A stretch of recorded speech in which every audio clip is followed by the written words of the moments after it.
Hey YouTube, just a quick video here called Silver and Gold and Time Travel. I've been thinking a lot about just kind of some of the pieces in my silver collection and reflecting some on them, and I just kind of wanted to share a few thoughts with you guys. The first piece I've got here to share is an 1857 Seated Liberty half dime. This is one of the earliest pieces of silver that I bought. I thought it was cool because it was so old, and I believe it's the oldest piece in my collection. In 1857, it's hard for me even to really fathom, how long ago that was. And in some ways it's a long time, in other ways it's really not. But, I just kind of was thinking about what would it be like to spend, the oldest piece of silver in my collection. If I was around in 1857, what would it be like to spend this half dime? I'd encourage you to think about your own silver collection and what's your oldest piece, and what was life like in that, in 1857 or whatever year it might be. It kind of transported me back. I know, 1857, a lot of things I'm sure were different.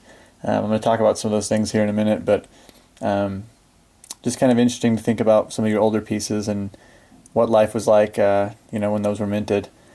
The other thing I thought I had is, just in some ways owning metals is, giving you the power to time travel, because, as hokey as that sounds, this 1 ounce gold coin, 100 plus years ago, it was about what a horse cost.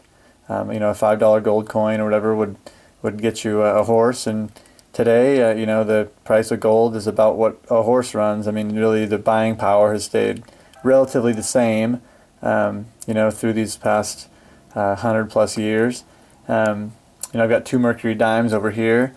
I printed off some statistics that I thought were interesting. One of them was about the price of things, 100 years ago, and a gallon of milk was 18 cents in the year 1918, which is about 100 years ago, real close. And so I just was thinking about that, and 18 cents, you might have went in to buy your gallon of milk with these two dimes, and paid for your gallon of milk with these two dimes. And today, I could take these two dimes down to my local coin shop and sell them for some quick cash and have just about enough right at there what a gallon of milk costs. So it's kind of interesting that kind of the buying power of these metals throughout time has stayed fairly constant.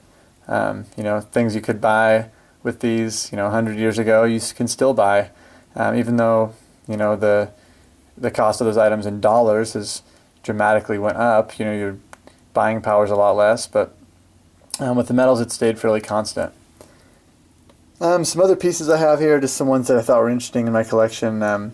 This one here is a Christmas round from 1985, which I thought was interesting. I was born in December of 85, so this came out right around the time that I was born. It's an old Sunshine round. So I picked this one up a while back. I think I paid $1 over for it. It was a generic price, but I just thought it was interesting. It was, this is about as old as I am, and I know I've seen a lot of things, and this coin's probably seen a lot of things. It's just interesting to think about what some of these pieces have seen, and whose hands they've crossed. And this one here is an 1885 Morgan silver dollar. And this was actually the first silver dollar I ever had. My brother gave me this, and he thought it was cool. He got me the 1885 because it was 100 years before I was born. And I just was thinking more about, 1885, what would things have been like then? And I live in Idaho, and Idaho was not even a state in 1885. It was still just a territory, as it had been set aside as a territory by President Abraham Lincoln. So our state wasn't even a state yet in 1885, and who knows,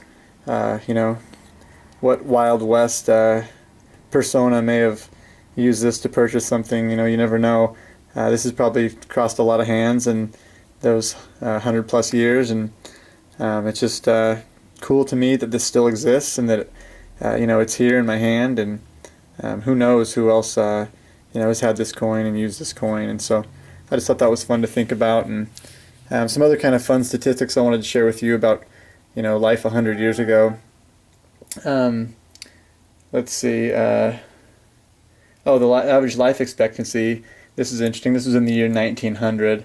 but the average life expectancy for a man was 48, and for a woman was 51, and that's just boggles my mind. That's really not very old for today's standards.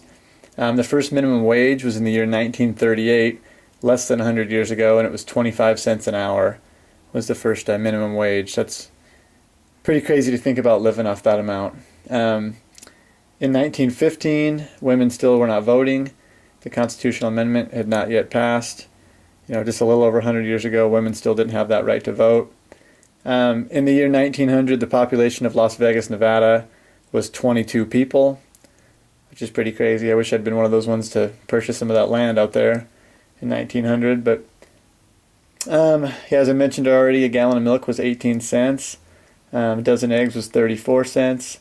And this one boggled my mind. In 1900, less than half of American children had attended formal education. So less than half the kids in America in 1900 went to school, which is crazy to me. So anyway, guys, 100 years ago was a different time, and if you go further back, it was an even more different time. So I just encourage you to ponder some of those things as you're looking through your silver, and think about whose hands these have crossed, and what these coins and rounds, what they've seen. And I encourage you to think about what's your oldest piece, and dig through and find, hey, what's my oldest piece I have, and think about what life was like and what it would have been like to spend that when it first came out. Anyway, guys, thanks for watching. Take care. God bless.